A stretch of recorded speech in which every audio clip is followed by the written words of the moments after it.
Jacob Cox was accused and convicted of second-degree grape, which he is appealing, arguing the trial court violated his right to present a defense. Here's the story. Mr. Cox attended the complainant's birthday party, which was the night the alleged incident took place. The complainant, JR, testified that after a night of drinking, she fell asleep and woke to Mr. Cox digitally graping her. Mr. Cox testified the complainant was intoxicated and he had rejected her advances. He said when he went to sleep, only his fiancé was in the bed, and he woke to JR touching him over his clothes, and he told her to stop. A grape kit was done, and Mr. Cox's DNA was found on her underwear but not her body. JR claimed she showered before the examination. Mr. Cox claimed JR sat on his lap wearing a skirt, which could explain the DNA transfer. But during the trial, Mr. Cox was not permitted to admit relevant evidence, including testimony about JR sitting on his lap, kissing multiple party guests, and Mr. Cox's positive reputation for sexual morality. Mr. Cox's attorney was also prevented from cross-examining the state's DNA expert. Let's get it started. State of Washington versus Jacob and Nathaniel Cox. Ms. Nussbaum, did you want to reserve time for rebuttal? Yes, Your Honor, I'd ask to reserve 5 minutes for rebuttal, please. All right. Well, go ahead and proceed. And could those who are not speaking, please mute yourself. Thank you. Thank you, Your Honor, and may it please the court. I'm Lenell Nussbaum, representing the appellant Jacob Cox.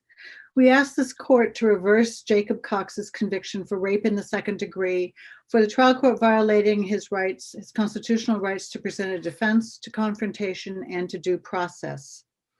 The denial of his right to present a defense is based largely on the trial court's exclusion of evidence that the complainant, JR, sat on Jacob's lap earlier in the evening in which she claims that he raped her.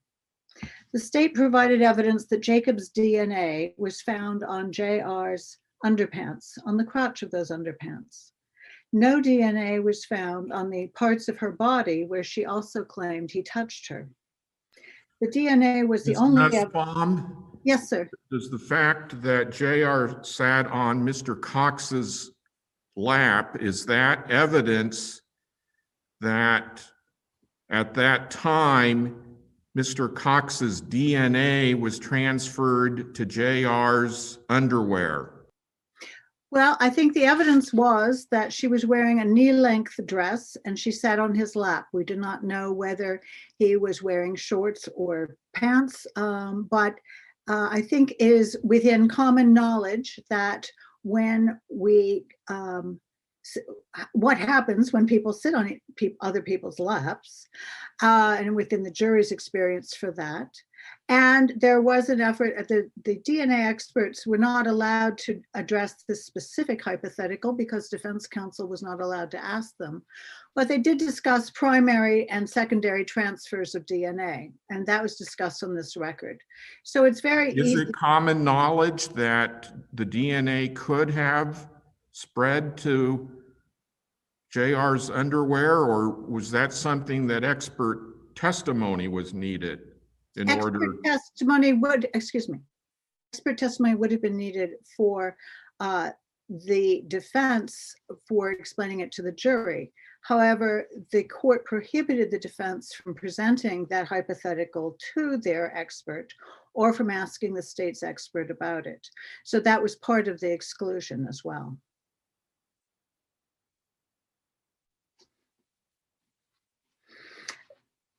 The state argued to the jury that there was no other explanation for how the DNA came to be on her underpants. And this was the only evidence suggesting penetration other than her JR's testimony. But there was another explanation, and that was sitting on the lap. The evidence of sitting on his lap is also relevant to how intoxicated JR was that night and to the effect of that intoxication. It demonstrated both her lowered inhibitions and that she did things that she did not remember afterwards. Thus, it was relevant to support Jacob's version of events that she touched him over his clothes on the bed. And even if she would not have done that, if she were not drunk, and even if she did not remember doing it. Thus, this evidence was highly relevant for the defense, and the state had no compelling interest to exclude it. Instead, the state and the trial court relied on the rape shield statute, which was improperly applied here. The statute prohibits using evidence of past sexual behavior to impugn a complainant's credibility. But this evidence was not of past behavior, as the Supreme Court held in State v. Jones. It occurred the same night as the accusation. Excluding it denied the defendant's ability to testify to his version of the events, as was prohibited in Jones.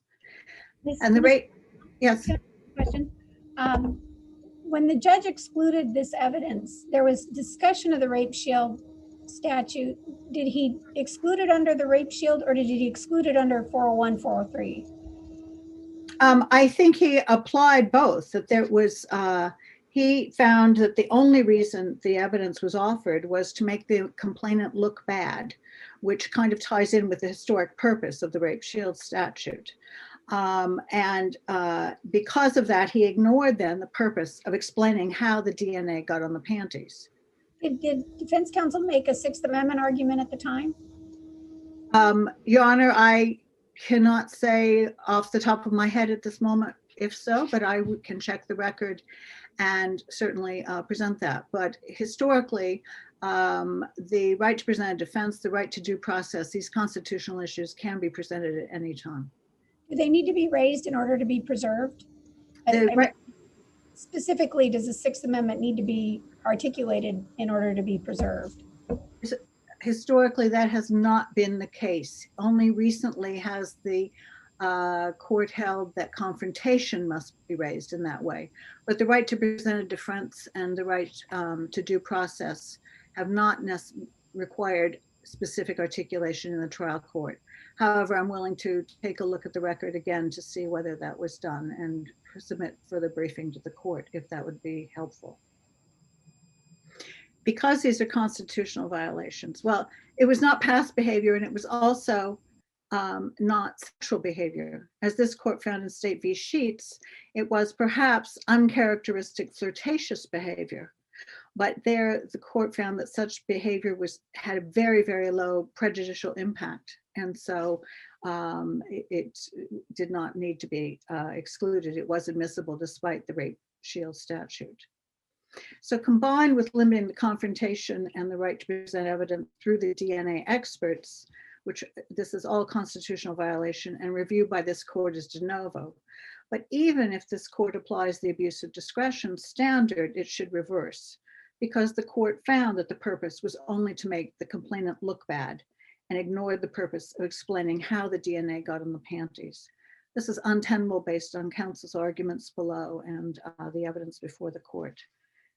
This court also, we suggest, should soundly reject the state's argument that the rape shield statute exceptions, or that the rape shield statute applies unless consent is raised as a defense.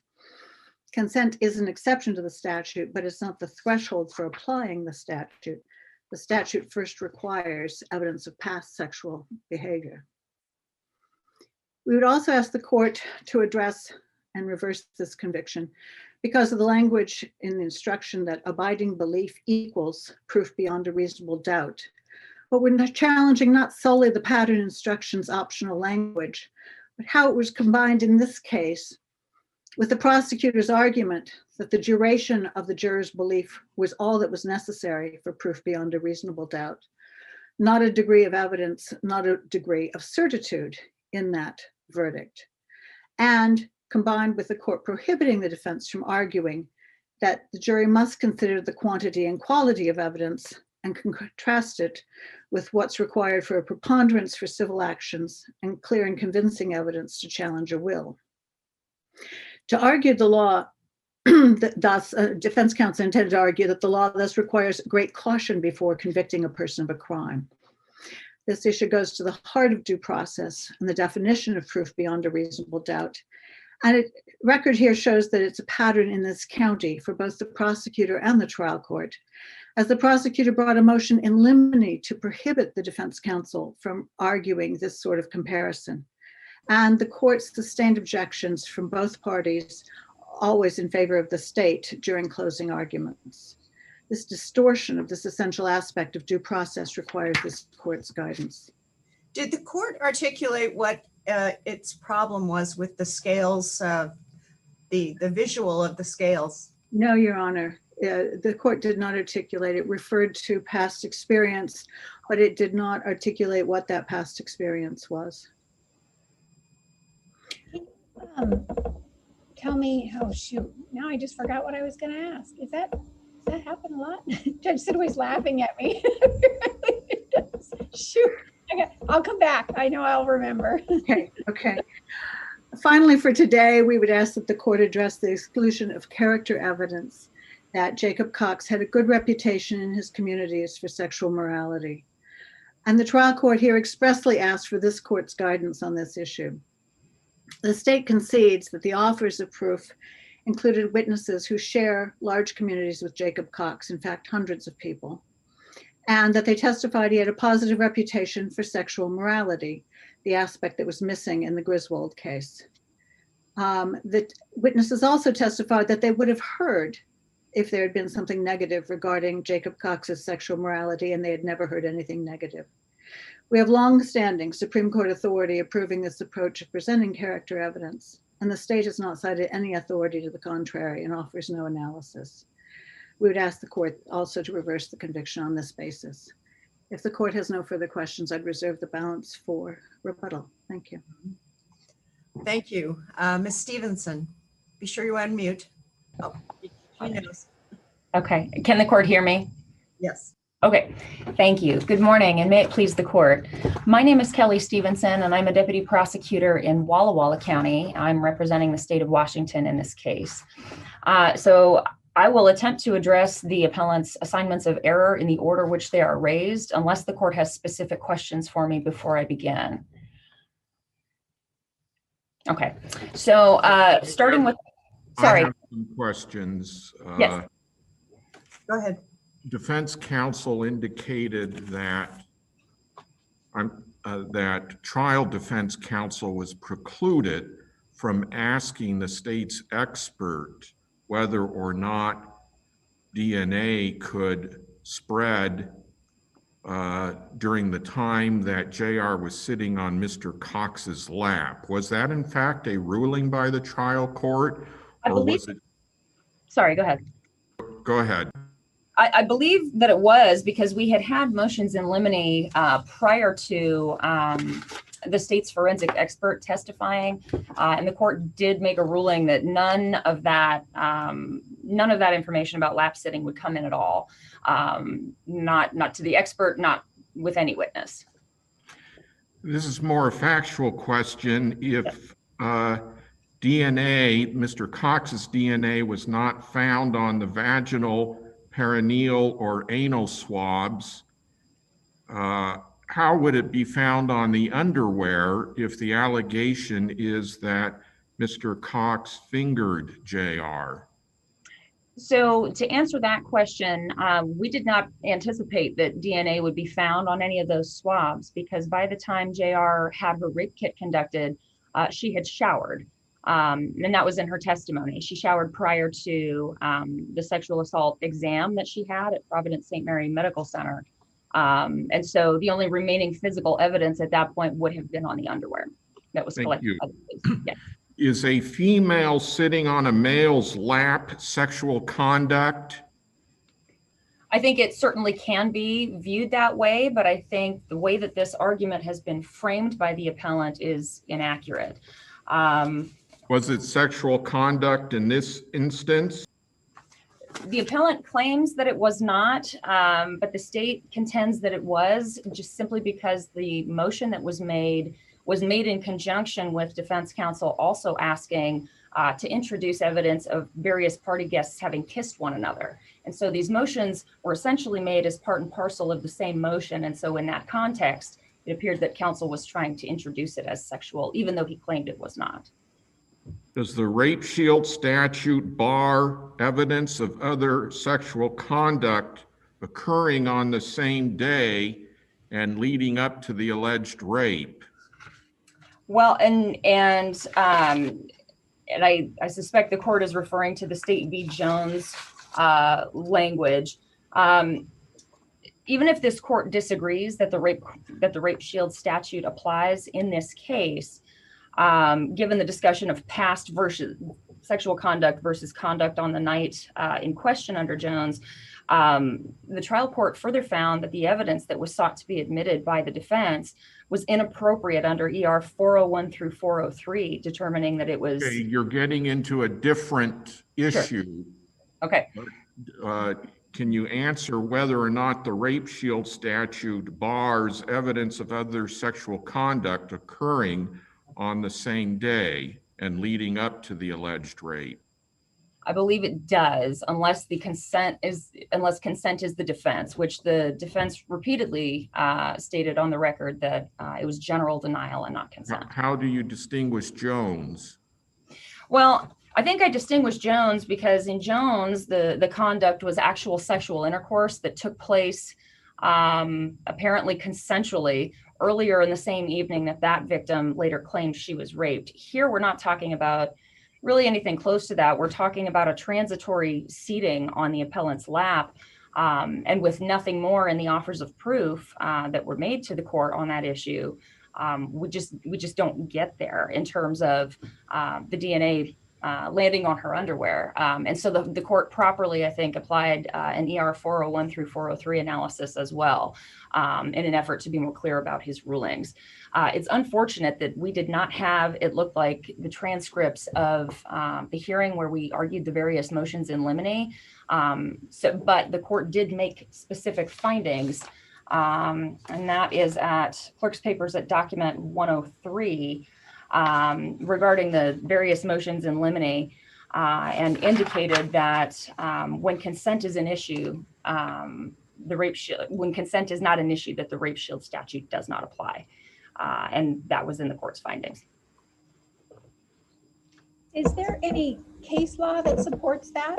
I know Jones, the issue was consent, but is there a case law that says if it's not consent, then we apply the rape shield, or that, Jones only applies to consent cases? Right. Well, the issue in Jones was consent. I don't know of a specific case that indicates that it only applies in the case of consent, but that was how our trial court interpreted it. But the trial court was also, again, very careful to talk about the reason that this testimony would have been inadmissible, notwithstanding the rape shield statute. It just simply didn't pass muster under the evidence rules either. And so the court properly excluded it for that reason. Wasn't this secondary transfer the crux of their defense? Well, and they were able to present a couple of defenses to the court. The first, but wait a second, the crux of their defense was the secondary transfer, right? Well, it seemed to be both primary and secondary transfer. It was simply the DNA arrived on her underwear through something other than the sexual assault that she alleged. The way that the defense tried to establish a primary transfer was via this lap sitting scenario, and that was excluded. But the defense was able to argue about secondary transfer with regard to the cut finger scenario, where the appellant cut his finger earlier in the night and JR bandaged it. They also tried to make the argument that via secondary transfer, that is how the appellant's DNA could have arrived on her underwear. So they were permitted to argue that theory to the jury. And wasn't that evidence so weak that the prosecutor was then able to argue in closing argument that there was no other credible explanation for the DNA other than her version of events? That's true. The jury did not believe that they had heard enough, apparently, about the secondary transfer theory. But if I could move back to the lap sitting issue just for a moment, the appellant offered two separate offers of proof on this issue, and the court properly excluded the testimony for the following reasons. The only testimony that was elicited in the offer of proof from the appellant himself was that JR sat on his lap briefly for not more than 30 seconds to a minute. That is the extent of the testimony, and that she rested her head on his shoulder at one point. That is the extent of the testimony. And with nothing more, JR having sat on the appellant's lap certainly does not demonstrate a high possibility of a DNA transfer, as the appellant contends. There was no testimony that her dress came up or that her underwear was ever exposed to his leg. And it's not reasonable to presume that simply because she was wearing a knee-length dress that her underwear would come into contact with any surface she sat on. And so the trial court therefore did not abuse its discretion in electing to exclude that testimony from being heard by the jury. That sounds like weighing evidence, though. Well, there just simply was not an adequate offer of proof on either from the appellant or from Cody Onthank, who was another fact witness who attended the party. His offer of proof, in fact, had even less detail.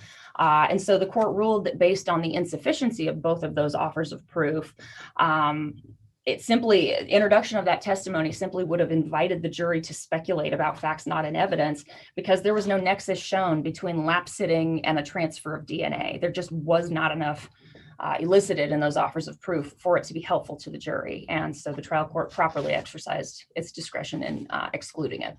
The state's motion in limine that excluded the lap sitting and the kissing other guests, that sort of thing, was it the state's argument that a victim acting flirtatiously and provocatively would violate 403? And in the Me Too era, do you think that's still valid? It seems to me that a defense attorney that tried to argue from provocative, flirtatious behavior from a victim could have that backfire badly.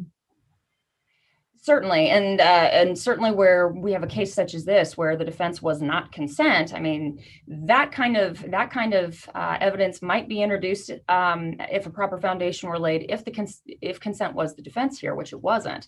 And so the trial court determined that this was really just to paint the victim in a negative light, particularly taken in context with the other motion about guests kissing one another. It was part and parcel of the same motion that the trial court determined was really just to paint the victim in a negative light, and therefore prohibited that testimony under rape shield. So, Ms. Stevenson, yes. May trial counsel ask an expert a hypothetical question that assumes facts contrary to the facts given in the expert's testimony? I think, yes, certainly trial counsel may pose hypotheticals to an expert witness, but I would submit to the court that that is not what defense counsel did here. After Mr. Culnane from the State Patrol Crime Lab testified about his testing and the results that were yielded from that testing, defense counsel asked Mr. Culnane to assume that his testing results were completely incorrect. And that wasn't just a hypothetical. That was simply to further the defense theory that there was another male's DNA in the trace component found. Did he ask the expert to totally disregard the results of the test, or did he ask the expert to disregard his interpretation of the results of the test? Well, I think given that this expert is the only one who actually tested the results, and he testified to a visual determination that needs to be made in an effort to come up with results, I think that it was appropriate to ask him a hypothetical, but not to ask him to disregard the actual testing that he did. And that's what defense did at the trial level.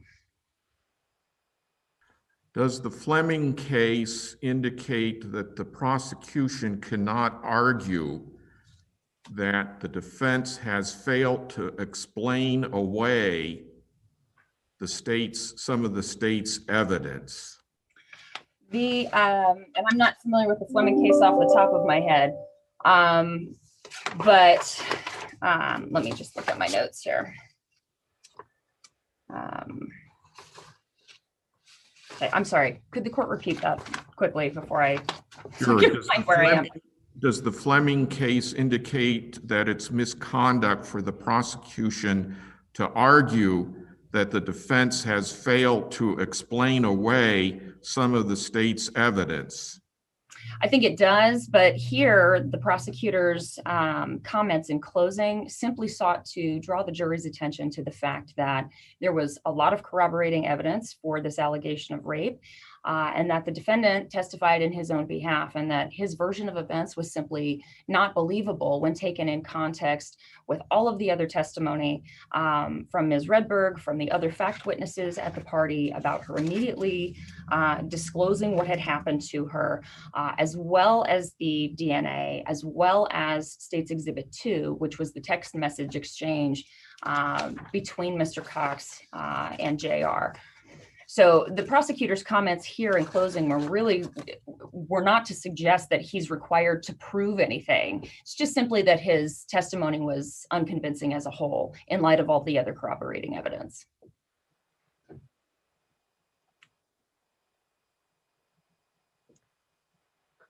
You have about 1 minute left. Okay. Okay. With respect to the character witnesses, just like to touch on that very quickly.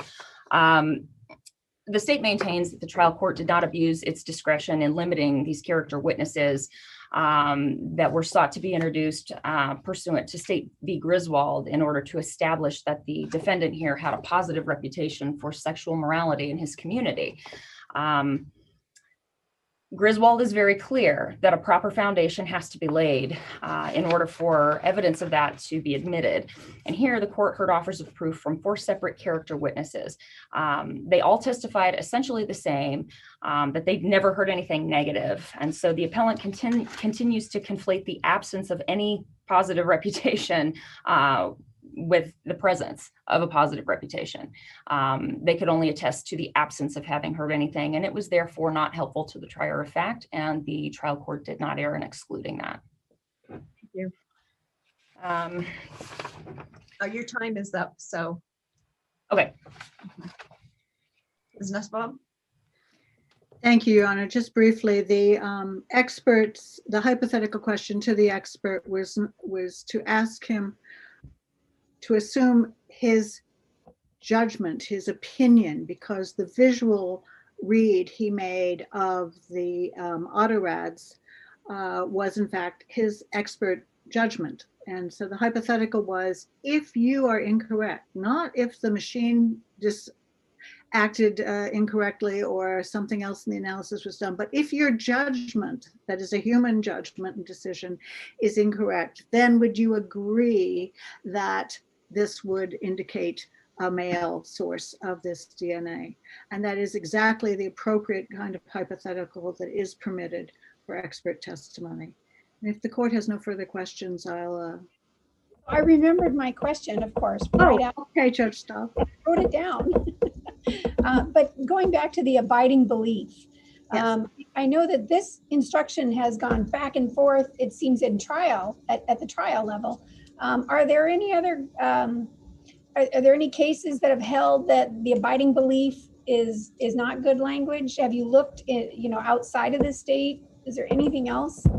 I looked at one point a fair bit, and I will not swear that there is no other state in the union that has addressed this particular issue. If I had found something, and I believe I cited some US Supreme Court cases on the issue of language in general, not specifically the abiding belief.